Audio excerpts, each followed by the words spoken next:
देने के लिए दान, लेने के लिए ज्ञान और त्यागने के लिए अभिमान सर्वश्रेष्ठ है। राधे राधे दोस्तों, स्वागत है आपका अपने चैनल पर। आइए बात करते हैं श्रीमद् भगवद गीता की कुछ ऐसी गहरी बातों की जो आपके जीवन पर बहुत अच्छा प्रभाव डाल सकती हैं।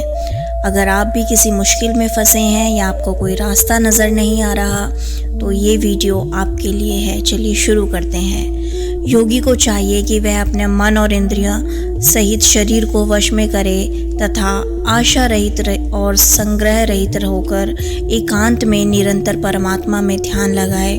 जिनका मन संभाव में स्थित है, जो इस जीवन में ही जन्म मृत्यु के बंधनों को जीत चुके हैं, वह ब्रह्म के समान निर्दोष हैं और सदा ब्रह्म में ही स्थित हैं। जैसे व्यक्ति पुराने वस्त्रों को त्याग कर नए वस्त्रों को धारण करता है, ठीक उसी प्रकार आत्मा पुराने शरीरों को त्याग कर दूसरे नए शरीरों को धारण करती है।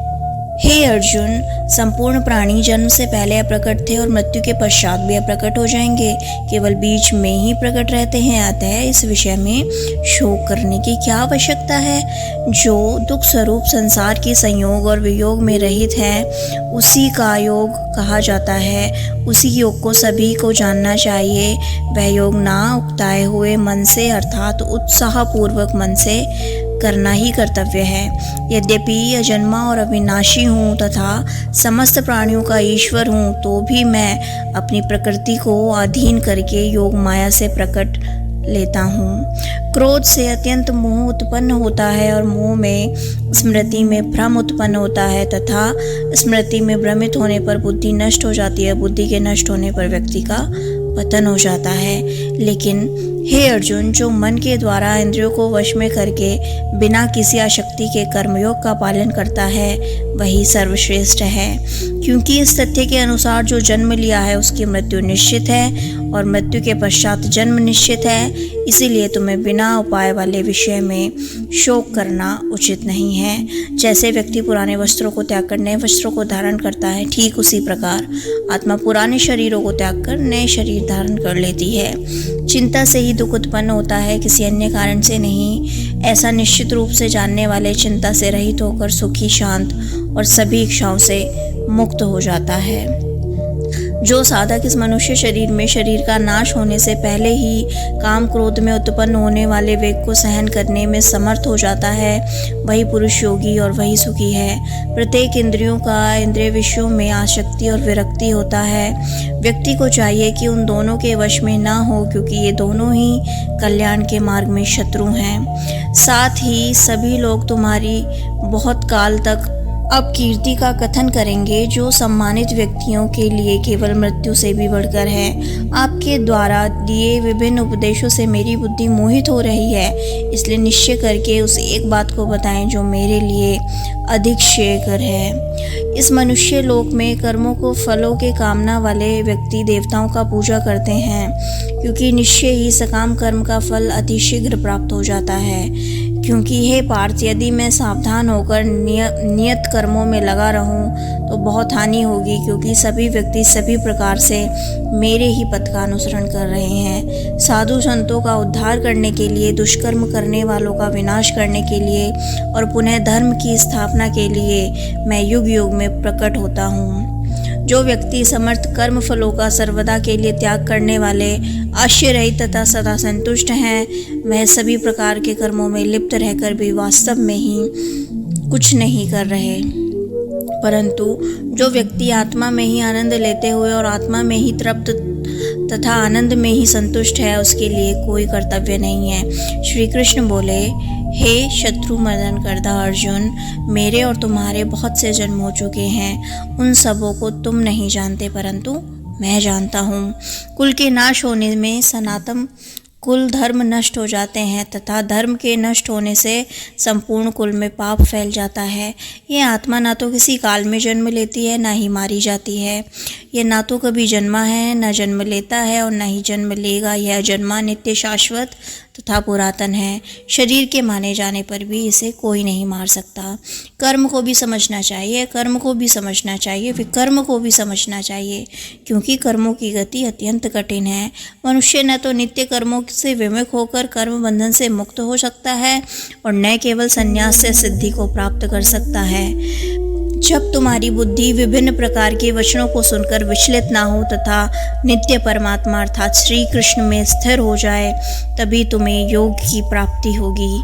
साथ ही यह आत्मा अव्यक्त, अचिंतनीय और विकार रहित है। इसलिए हे अर्जुन, इस आत्मा को उपरोक्त प्रकार से जानकर तुम्हें शोक करना उचित नहीं है।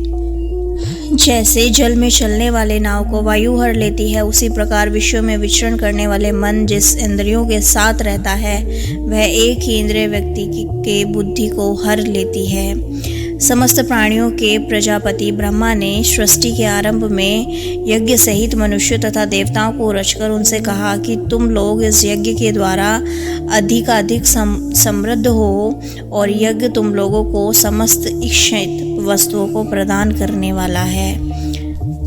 अर्जुन ने पूछा, हे गोविंद, आपसे बड़ा इस जगत में कौन है? गोविंद मुस्कुराए और बोले, मेरे भक्त, क्योंकि मैं सदैव उनके वश में होता हूँ।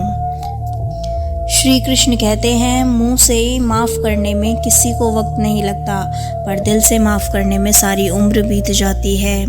दुनिया के सबसे ज़्यादा सपने एक ही बात ने तोड़े हैं कि लोग क्या कहेंगे।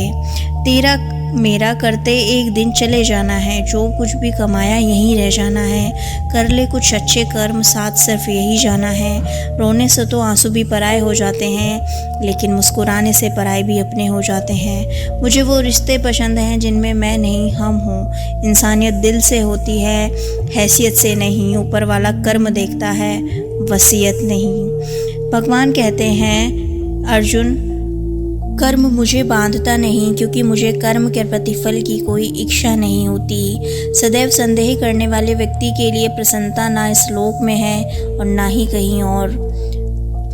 वह जो मृत्यु के समय मुझे स्मरण करते हुए अपना शरीर त्यागता है, वह मेरे धाम को प्राप्त होता है, इसमें कोई भी संशय नहीं है।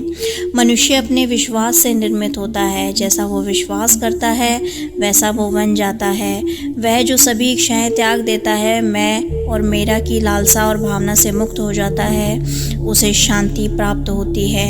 मन अशांत है और उसे नियंत्रण करना कठिन है, लेकिन अभ्यास से इसे वश में किया जा सकता है। जो इंसान दूसरों के लिए सोचता है, उसमें परमात्मा का वास होता है। जो अपने बारे में ही सोचता है, वो माया का दास होता है। अपने परम भक्तों जो हमेशा मेरा स्मरण या एक चित्त मन से मेरा पूजन करते हैं, मैं व्यक्तिगत रूप में उनके कल्याण का उत्तरदायित्व लेता हूँ। हे अर्जुन, प्रबुद्ध व्यक्ति के लिए गंदगी का ढेर, पत्थर और सोना सभी एक समान होते हैं। धर्म तो स्वभाव में होना चाहिए, आत्मा में झलकता हुआ, कार्यों और व्यवहार से छलकता हुआ, रोम रोम में बसा हुआ। उसके लिए बाह्य कर्म कांडों की क्या ज़रूरत है? अगर आपकी वजह से किसी की ज़िंदगी में कोई तकलीफ़ आए, तो उसकी ज़िंदगी से ऐसे निकल जाना चाहिए जैसे कभी उसकी ज़िंदगी में आए ही नहीं थे। अपनी खूबियों को मान करें। हे अर्जुन, केवल भाग्यशाली योद्धा ही ऐसा युद्ध लड़ने का अवसर पाते हैं जो स्वर्ग के द्वार के समान है। बहुत विनम्रता चाहिए रिश्तों को निभाने के लिए। छल कपट से तो सिर्फ महाभारत रची जाती है। ऐसा कुछ भी नहीं, चेतन या अवचेतन, जो मेरे बिना अस्तित्व में रह सकता हो। इंसान की सोच ही इंसान की सबसे बड़ी पहचान है। शरीर जल से पवित्र होता है, मन सत्य से, बुद्धि ज्ञान से और आत्मा धर्म से।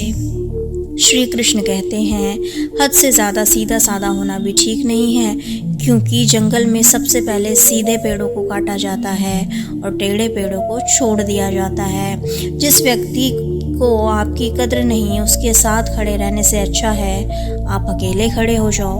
मैं धरती की मधुर सुगंध हूँ, मैं अग्नि की ऊष्मा हूँ। सभी जीवित प्राणियों का जीवन और सन्यासियों का आत्म संयम भी मैं ही हूँ। हे अर्जुन, स्वर्ग प्राप्त करने और वहाँ कई वर्षों तक वास करने के पश्चात एक असफल योगी का पुनः एक पवित्र और समृद्ध कुटुंब में जन्म होता है। जो कोई भी जिस किसी भी देवता की पूजा विश्वास के साथ करने की इच्छा रखता है, मैं उसका विश्वास उसी देवता में दृढ़ कर देता हूँ। जो मनुष्य बिना आलोचना किए श्रद्धापूर्वक मेरे उपदेशों का सदा पालन करते हैं वे कर्म के बंधन से मुक्त हो जाते हैं। अहंकार में तीनों गए, धन, वैभव और यश। यकीन ना आए तो देख लो रावण, कौरव और कंस। आज की वीडियो में सिर्फ इतना ही। अगर आपको वीडियो पसंद आई हो तो लाइक कर देना, चैनल को सब्सक्राइब कर लें और बेल आइकन प्रेस कर दें। हरे कृष्णा।